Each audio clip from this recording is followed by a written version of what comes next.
você. O Band Eleições de hoje já está em ritmo de segundo turno. Aqui em Belo Horizonte, Bruno Engler, do PL, e Fouad Noman, do PSD, terão mais 3 semanas de campanha para convencer o eleitor que um deles deve ser o próximo prefeito aqui da capital. Engler larga na frente, foram quase 436 mil votos. Fouad Noman, segundo colocado, recebeu pouco mais de 336 mil. Para analisar o que devemos esperar deste novo momento da campanha, também a nova Câmara Municipal e os resultados deste fim de semana aqui no estado, ou os principais deles, a gente recebe aqui no nosso programa o jornalista Lucas Ragazzi, do site O Fator. Ragazzi, bem-vindo mais uma vez. Obrigado pelo convite à Band Minas. Boa noite, Lucas, Orion. Boa noite a quem está nos assistindo. E também aqui com a gente o nosso Orion Teixeira, sempre participando aqui conosco. Tudo bem, Orion?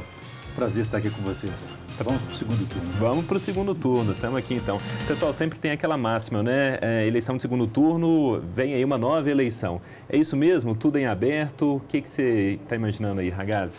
Pois fica muito em aberto. A eleição em segundo turno é aquela que o candidato ele precisa conquistar os votos dos outros candidatos, né? Do espólio de quem restou. Eu acho que o Bruno Engler e o Fouad Noman, a princípio, devem traçar uma estratégia rumando o centro, cada um para o centro. O Fouad, que já está mais nesse campo, né? Ele não teve o apoio nem do Lula, nem de outro candidato muito à esquerda, teve um movimento de um voto útil da esquerda na reta final do primeiro turno, mas se ele for muito à esquerda, ele talvez não consiga captar os votos ali, principalmente do eleitorado do Gabriel Azevedo e do Mauro Tramonte. Então, eu imagino que o Fouad tente focar em permanecer nesse centro. Já o Bruno Engler, ele talvez tenha uma dificuldade com isso, porque é um candidato mais ideológico, é o candidato do ex-presidente Jair Bolsonaro. Por mais que no primeiro turno o Bruno Engler, ele conseguiu colocar um tom de moderação, fez uma campanha assim,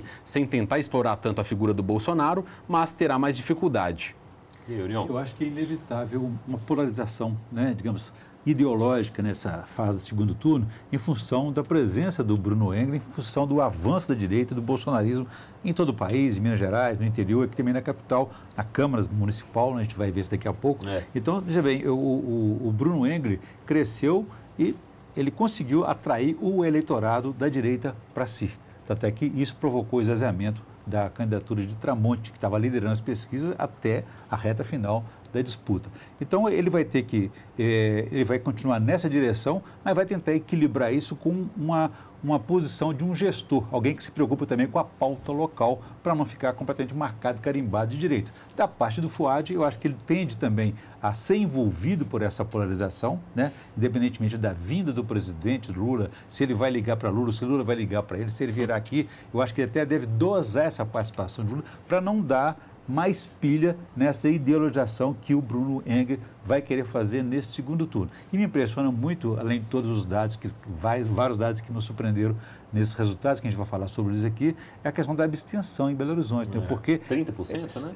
Quase 30%, quase 29% 30, alguma coisinha aí, mas é um número de pessoas, de eleitores, que cobriria a votação do próprio Bruno Engler. Verdade. Quase 2 vezes, somado então os brancos e os nulos. Ou seja, 588 mil pessoas não foram votar. 60 mil votaram em branco e outros 70 mil votaram nulo. Então, o desafio para esses dois finalistas é buscar convencer essas pessoas de que elas devem participar. Pode ser que aí esteja aí um reduto de votos para eles fazerem a diferença. Agora eu queria trazer aqui uma análise, uma discussão mesmo aqui para a gente. Segundo turno, né, uma nova eleição, apenas 2 candidatos, muitos votos aí para Mauro Tramonte. Bom, muitos assim, né? Aquém do esperado, mas ainda muitos votos aí para o Tramonte, o Gabriel com uma eleição surpreendente, Duda nem tanto, mas vai lá com seus 7 alguma coisa por cento, Rogério patinou, mas enfim, teve 50 e poucos mil votos, né? 4,5%, são votos que devem ser conquistados. Não dá para a gente falar que automaticamente esses votos, por exemplo, tirando aí talvez o Tramonte, vão para o Fouad Noman. Por conta disso, vocês acham que a vida do Bruno Engler a vida do Fouad fique um pouco mais fácil, a do Engler um pouco difícil ou não necessariamente? Eu acho que é uma tendência orgânica dos votos da esquerda, do Rogério Correia, da Duda Salabert, já migrarem automaticamente para o Fouad Noman. É um eleitorado que repele, não vai caminhar com o bolsonarismo, isso com certeza. Eu fico muito na dúvida quanto aos eleitores do Gabriel Azevedo e do Mauro Tramonte, que foram ali terceiro e quarto mais votados. Contingente maior de votos. O eleitor do Gabriel, ele talvez tenha um perfil ali de querer uma coisa mais nova, uma novidade, e ele foi muito bombardeado com críticas ao prefeito Fuad Noman. Então, eu acho que vai ser mais difícil conquistar o eleitor do Gabriel. Já o eleitor do Mauro Tramonte, ele tem um perfil tão diverso, é um perfil que votou no Mauro muito pelo recall, de conhecer o Mauro da televisão, sim, de simpatizar com a figura do Mauro Tramonte, e tem um elemento que vai ser um desafio para o Fuad na conquista desse voto, que são as igrejas evangélicas. O Mauro, ele tem um eleitor muito forte dentro das igrejas, e eu acho que esse vai ser um desafio muito forte para o Fuad nesse segundo turno, entrar e conquistar esse eleitor que está dentro das igrejas. Nós tivemos na reta final do primeiro turno uma prévia dessa migração de votos, né? O voto útil representou isso, à medida que alguns eleitores do campo da esquerda perceberam que haveria um risco de termos dois candidatos da direita no segundo turno, fizeram um movimento lá, independentemente de suas lideranças, e votaram em Fuad para que ele se fortalecesse nessa reta final. Isso vai acontecer independentemente deles, agora também no segundo turno. Embora alguns já tenham algumas manifestações, né? Eu vi hoje Bela Gonçalves dizendo que vai ficar com Fuad, de voto para Fuad. Tabata lá em São Paulo também, o mesmo com Boulos, mas isso não quer dizer que ela vai abraçar aquela candidatura, vai pelo menos assim, talvez liberar, e os próprios eleitores vão se sentir à vontade com isso. Os de Gabriel Azevedo realmente vão ter essa dificuldade de processar isso à medida que o Gabriel foi o grande crítico da gestão de Fuad. E o eleitor do Tramonte... Antes da campanha já, né? Exatamente. Antes da campanha. O eleitor do Tramonte é um eleitor assim, sem essa definição, essa identificação, embora possa ter gente de direita, gente evangélica, mas tinha um público diverso ali realmente. Então, a capacidade de atrair esses eleitores. Acho que o Fuad deverá talvez fazer isso, que é buscar valorizar e divulgar mais a gestão dele, se é que ela é aprovada. Isso prevaleceu no Rio de Janeiro, por exemplo, e alguns outros centros como Contagem, Juiz de Fora, onde havia uma gestão aprovada, necessariamente o prefeito ou a prefeita foram reeleitos, né? Em São Paulo não aconteceu, porque da mesma forma que Ricardo Nunes assumiu um mandato pela metade, Fuad Noman também assumiu, não conseguiu nesse curto período, de fazer essa valorização da gestão aprovada vinculada ao seu próprio nome, à sua candidatura. Então, esse trabalho acho que vai ter que continuar e que, se a gestão dele estiver realmente aprovada, ele vai conseguir atrair para si os benefícios disso. E esse foi um fenômeno muito interessante que o Orion colocou. Já no primeiro turno, o Fuad, ele começa a disputa pela eleição com a prefeitura sendo muito bem avaliada, as pessoas apoiando a gestão, mas não associando o Fuad à gestão, porque ele era muito desconhecido. Então, a partir do momento em que ele se torna mais conhecido, as pessoas passam a associar essa gestão bem avaliada em Belo Horizonte com a figura do Fuad Noman. Isso explica o crescimento dele, principalmente nas últimas semanas antes do primeiro turno. O desafio agora é ele manter esse aumento, esse nível de conhecimento sobre ele, manter essa reta e tentar desconstruir o Bruno Engler, né? Vai provavelmente puxar pela questão da experiência, da idade. Você vê que tipo no Rio de Janeiro, por exemplo, o Eduardo Paes foi reeleito com o primeiro turno, inclusive, por ter uma gestão aprovada. E olha que ali é o berço político do bolsonarismo. Então, assim, ele conseguiu estar fora dessa contaminação política e ideológica apenas pela aprovação de sua gestão. Bom, o pessoal aí de casa sabe que a gente gosta muito de um bastidor, né? Eu quero saber aqui do Ragazzi um pouquinho sobre Mauro Tramonte, porque assim, um candidato que desde o começo sempre pontuando muito bem, sempre na primeira colocação, às vezes batendo ali 30%, né? Um pouco abaixo disso, mas sempre muito bem. E na primeira semana a curva dele embicou muito para baixo, né? E derreteu mesmo. Foi na última semana, né? Parece que as pesquisas conseguiram captar bem isso. Essa última semana de campanha do Tramonte, que foi o momento do derretimento. Mas internamente aconteceu alguma coisa ali que tenha justificado, ou a campanha já consegue apontar alguma coisa, Ragazzi, que explique essa queda? O entendimento interno na campanha do Mauro Tramonte é que ele permanece a campanha inteira na frente, muitos pontos à frente, porque era o nome mais conhecido do eleitor. Quando se fazia a pesquisa, o eleitor, eu conheço o Mauro Tramonte, gosto dele, uma figura agradável, vou com ele. Mas quando se aproxima do dia da votação, o eleitor busca mais informações sobre os outros candidatos, sobre a disputa, sobre ele mesmo. E o Mauro, a partir disso, acaba sendo ultrapassado porque os outros candidatos passam a ser de maior conhecimento do eleitor. Então, existe esse fenômeno. Fora também, há a questão da rejeição do ex-prefeito Alexandre Calil, que é dividida em Belo Horizonte, né? Ele é aprovado por metade, vamos colocar assim, pelo bolsonarismo ele é muito rejeitado e por uma parcela mais progressista ele era aprovado. Quando ele passa a caminhar junto a figuras mais à direita, a um partido mais à direita, essa aprovação do ex-prefeito Alexandre Calil, ela cai e isso reflete necessariamente no candidato Mauro Tramonte. Então, acho que isso ajuda a explicar esses últimos dias também, essa queda do Mauro Tramonte. Entendi. Na questão do apadrinhamento, por exemplo, eu acho que houve um erro ali de obra de arte política, porque se você atrai o principal eleitor de Belo Horizonte, à época, 4 meses atrás, Calil era o principal eleitor de Belo Horizonte. Hoje ele não está fora do jogo completamente. Mas ele conseguiu atrair Calil para si e trouxe o antagonista dele, quer dizer, o opositor dele, 2 desafetos políticos, que não se somaram durante a campanha. Zema apareceu uma única vez durante a convenção, nunca mais ele apareceu. A própria vice dele sumiu nas últimas semanas de campanha. E eu vejo assim que Mauro Tramonte tinha uma narrativa muito frágil, pouco tempo de TV, e isso aí o afetou, porque o homem de televisão, que poderia trazer experiência e defender essa experiência de televisão, ele não valorizou, acreditando que o gogó, a sola de sapato, a caminhada, o repórter do povo, o prefeito do povo, faria diferença na periferia. Não foi suficiente e a televisão foi muito importante nessa campanha, especialmente na reta final, quando o eleitorado começou a prestar atenção que havia, na próxima semana tem uma eleição aí.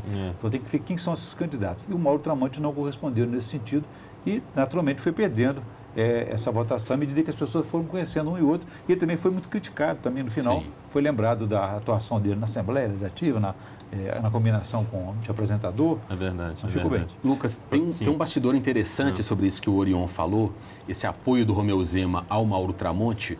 Dentro da campanha, os estrategistas do Mauro Tramonte, eles acreditavam que seria possível chegar ao segundo turno sem utilizar tanto a imagem do governador Romeu Zema. E eles evitaram utilizar o governador em peças e materiais de campanha para tentar não fazer uma divisão da direita e a campanha do Mauro queria ir ao segundo turno, preferencialmente contra o Bruno Engler, porque achava que seria mais fácil de atrair parte da direita e atrair totalmente a esquerda contra um candidato bolsonarista. Essa estratégia acabou se revelando muito falha. Deu ruim. O famoso deu ruim, uma vez que não conseguiu chegar ao segundo turno e as pessoas tiveram essa dificuldade que o Orion colocou até de não associar o Mauro ao governador Romeu Zema. Vamos lembrar que na campanha em 2022 para governador em Belo Horizonte, só eleitores de Belo Horizonte, o Zema venceu o Alexandre Calil em Belo Horizonte. Então, assim, houve também talvez um erro de cálculo aí da campanha do Mauro Tramonte. E do próprio Calil, né, no fim das contas também, né? Sim. Anunciar esse apoio, sair do PSD daquele jeito, bater no Fuad do jeito que bateu também, né? Pegou mal, né? Não fez uma bagunça na cabeça do eleitor. Bagunçou. Para a gente terminar esse bloco, mais algum nome desse primeiro turno que ficou aí para trás que vocês acham importante a gente colocar aqui? Gabriel, que ganhou essa atração no final, né? Cresceu, mas agora não vai ter mandato a partir do ano que vem. Duda e Rogério ainda deputados. Viana, senador, mas sai minúsculo dessa eleição também. O que nós já falamos uma vez aqui, Lucas, que quando um candidato entra numa disputa, tem que ter 2 planos, né? O plano A e o B. O plano A é vencer a eleição, o plano B é não sair dela menor do que você entrou. O Viana, cada campanha que ele entra, ele sai menor do que entrou. A votação que recebeu talvez não o elegesse como vereador de Belo Horizonte, por exemplo. Né? 12 mil votos, né? Isso para uma candidatura prefeita. Ao contrário dele, o Gabriel Azevedo, que estava na lanterna da disputa, ele conseguiu se mostrar, se firmar ali de alguma forma, como candidato até do eu sozinho, porque não tinha mais ninguém com ele. É típico do Gabriel Azevedo, ele não forma um grupo, não forma um partido no qual está agregado com ele, está unido a ele vai sozinho. E conseguiu mostrar, e eu acho que ele conseguiu deixar ali uma liderança que, apesar de estar sem mandato, ele vai talvez fazer algum uso político favorável a ele nesse sentido.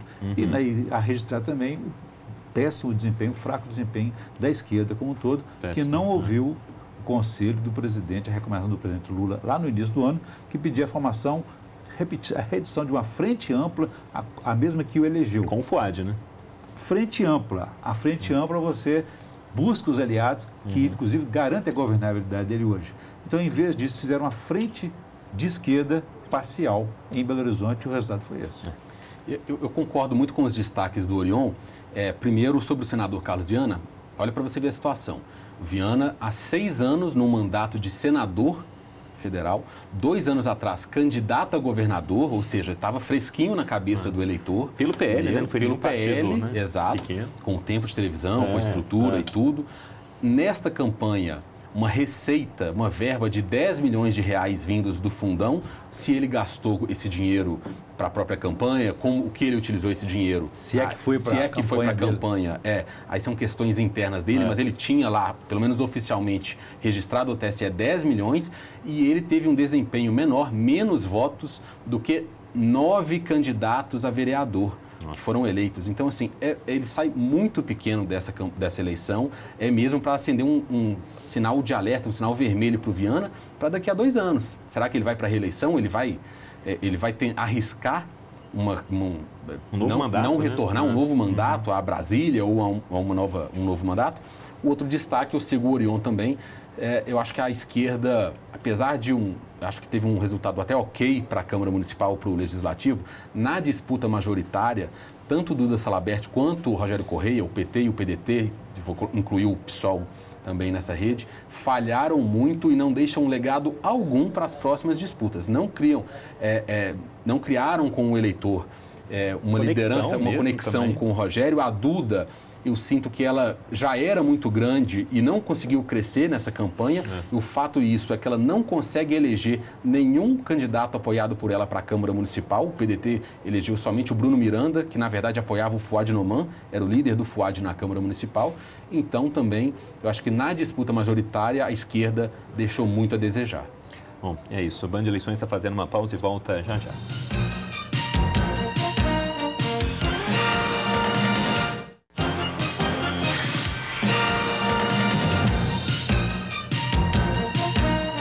Com o Band Eleições, que continua discutindo os resultados das eleições deste fim de semana aqui na capital, também no nosso estado. Ainda sobre a capital, começando com o Orion agora neste bloco. Câmara de Belo Horizonte, 41 vereadores, uma renovação de quase 44%, não é? Dá para destacar o quê? Direita muito forte também, né? Eu acho que a esquerda também conseguiu melhor desempenho do que na votação da eleição passada, né? Aí é um ponto que eu gostaria até de sugerir, destacar, é o seguinte, que o voto útil que a esquerda deveria ter feito é exatamente no legislativo. A importância que tem o legislativo no momento em que você não vai ter um prefeito lá. Prefeitura. Né? Você teve um legislativo que deu um golpe na ex-presidente Dilma Rousseff. Né? Você tem um legislativo hoje que dificulta a governabilidade do atual presidente. Então, é importante valorizar também o papel do legislador, do vereador. Então, acho que faltou da esquerda investir mais, embora tenha tido um melhor resultado sem esse puxador de votos para prefeito. Né? Foram 4 vereadores para o PT, né? 3 homens e 1 mulher. O PSOL também, que dialoga bem com a esquerda ali, está com 3 mulheres. Temos ainda o PV, o PCdoB, totalizando, eu acho que a esquerda conseguiu chegar aí até uns 10 vereadores. Da mesma forma que a direita chegou em 10, raiz, né? Agora, outros 10 estão mais no campo mais próximo da direita aí. E restando, então, 11, né? Esses outros 11, dá para fazer uma articulação que às vezes vai para o centro, às vezes vai para a direita, para a esquerda, para tentar ganhar ali dentro algum tipo de protagonismo para enfrentar a futura gestão, que não sabemos de quem vai ser. Vai depender muito de quem vai ser eleito, né? Porque um prefeito, Bruno Engler, uma configuração de Câmara vai se estabelecer de uma maneira e com o Fouad de uma outra maneira, com Embora certeza. A votação já tenha acontecido para o primeiro turno. E tem muito 22 ali, que é o partido dele, o PL. Eu falo até o posicionamento de vereadores, esses talvez estejam orbitando os outros 10, né? Isso, para onde que essa turma vai, né? Eu acho curioso, porque independente se for o Fouad ou o Bruno Engler, o que saiam vitorioso no segundo turno, eu acho que a criação de uma base de governo na Câmara Municipal não será tanto um desafio pelo perfil dos vereadores que foram eleitos, pelo perfil dos grupos partidários, grupos políticos dessa nova Câmara que foi eleita. Mais definido, né? E assim, apesar de ser muito fragmentada, muitos partidos com 1 vereador, 2 vereadores, já são grupos políticos ali que por tradição política, são colocados ali naquele centrão, que é uma base fisiológica, que se fala pouca ideologia e que se negocia muito, aí na base de cargos, indicações políticas, cada votação vai uma. Eu queria fazer alguns destaques ainda sobre a formação da base. Por exemplo, o próprio PL tem 2 nomes, o PL fez 6 vereadores, mas 2 nomes, eu não classificaria que, num eventual governo Fuad-Noman, eles seriam oposição necessariamente. A Marilda Portela e o Cláudio do Mundo Novo. Esses 2 parlamentares eleitos, reeleitos no caso, eles não estavam no PL, foram ao PL para disputar a eleição e são de uma tradição ali de flutuar entre base ou não são tão ideológicos, por mais que a Marilda Portela seja da família Portela, seja uma família muito conhecida e importante na direita, ligada à igreja evangélica aqui em Minas Gerais. Do deputado Lincoln, né? Do deputado federal Lincoln Portela. Agora, me chama muita atenção nessa eleição, primeiro, a questão do fundão eleitoral. Quando se cria o fundão eleitoral, se fala muito na democratização do recurso, da viabilização das candidaturas minoritárias, principalmente, né? A Câmara dos Deputados, a Câmara Municipal. Mas eu tenho a impressão, eu acho que ainda isso requer mais estudo e análise com o tempo, eu tenho a impressão que ao invés dessa democratização, o fundão está se tornando ali um direcionamento de candidatos dos caciques políticos, os partidos focando muito recurso em poucas candidaturas e são essas que são eleitas. A não ser que seja um fenômeno nas redes sociais, um apoio, um padrinho muito forte como é o Nicolas, o Cleitinho, quem está sendo eleito são aquelas candidaturas que têm muito acesso ao fundão partidário, ao fundão eleitoral. Então, é uma questão a se debater, a se discutir, porque a gente pode estar criando aí quase que uma lista fechada, um sistema de lista fechada ocasional, informal, porque os partidos vão decidir quem tem chance ou não entre os candidatos deles. Esse é um quarto poder, né? Porque Exato. O presidente de partido hoje manda tanto quanto um presidente da República, porque ele decide quem vai ser eleito, quem não vai ser, ao destinar determinado volume de dinheiro para essa campanha. Então, o presidente de partido, então, ele veio muito poderoso, um Gilberto Kassab, decide para onde vai. O Gilberto Kassab do PSD mandou para cá, até há pouco tempo, 5 milhões apenas para o Fuad-Noman e o União Brasil 7 milhões e meio. Né? Ao passo que no Rio de Janeiro ele mandou 21 milhões para Eduardo Paes. O PL do Bruno Engler recebeu 14 milhões. Enfim, não é um direcionamento que o presidente do partido tem esse poder na mão. Ele decide quem vai ser eleito e quem não vai ser. E a formação de bancada é exatamente essa, a bancada federal que decide o tamanho desse volume de verbas que vai estar ali no fundo partidário.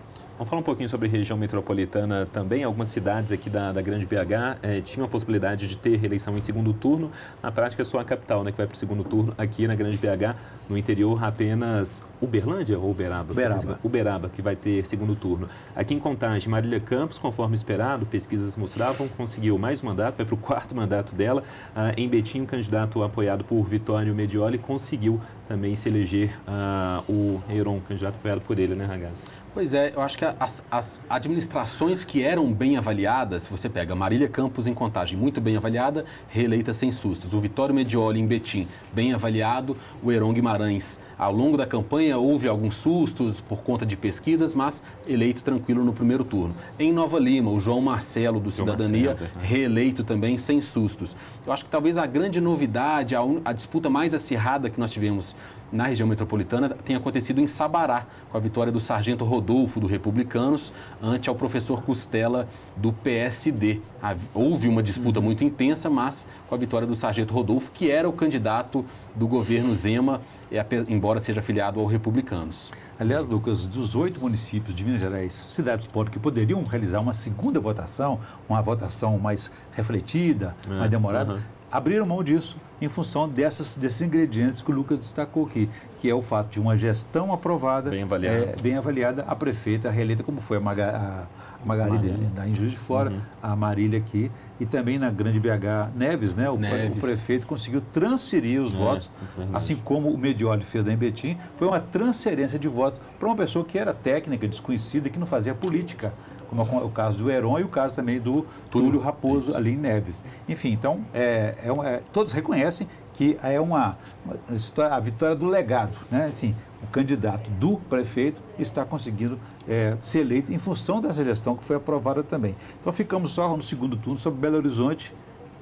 que tinha uma gestão pelo meio do caminho, o Fuad pegou pela metade, e em Uberaba também, agora no Triângulo Mineiro, teremos um segundo turno da Elisa com Tony Ramos. Tony Carlos. Tony Ramos, excelente ator. Pessoal, a gente, jornalista, é muito ansioso, né? A gente está discutindo aqui segundo turno, né? Mas, claro, eu sei que os políticos também estão pensando nisso, a eleição de 2026. Esse cenário que está começando a se desenhar aqui, desses candidatos que já estão eleitos ou não, claro, vai ter um segundo turno, isso muda muita coisa nacionalmente, né? São Paulo, que é a joia da coroa, né?